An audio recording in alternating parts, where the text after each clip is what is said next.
જય માતાજી મિત્રો, આજે ફરી એકવાર આપ સૌની સમક્ષ ઇતિહાસની વાત લઈને પ્રસ્તુત થયો છું. મિત્રો, ગયા વિડીયોમાં આપણે મહાભારતના 10મા દિવસની વાત કરી હતી. આજે આપણે મહાભારતના 11મા દિવસની વાત કરીશું. મિત્રો, કર્ણને સેનાનાયક ઘોષિત કરવામાં આવ્યો. તેણે ગુરુ દ્રોણના નામની દરખાસ્ત કરી. તે સર્વે માન રાખી. કૌરવ પક્ષ તરફથી શકટ વ્યૂહની રચના કરવામાં આવી.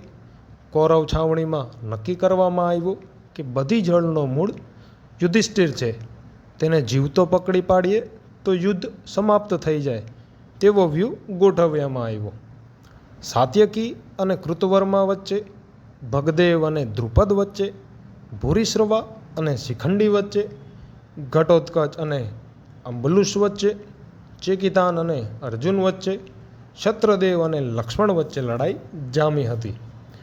બીજા મોરચે જયદ્રથ અભિમન્યુ લડ્યા, જેમાં અભિમન્યુને રથહીન બનાવી દેવામાં આવ્યો હતો. શલ્ય અને ભીમસેન લડ્યા હતા, જેમાં ભીમે શલ્યને મૂર્છિત કરી દીધો હતો. યુધિષ્ઠિર અને ગુરુ દ્રોણ એક મોરચે લડ્યા હતા.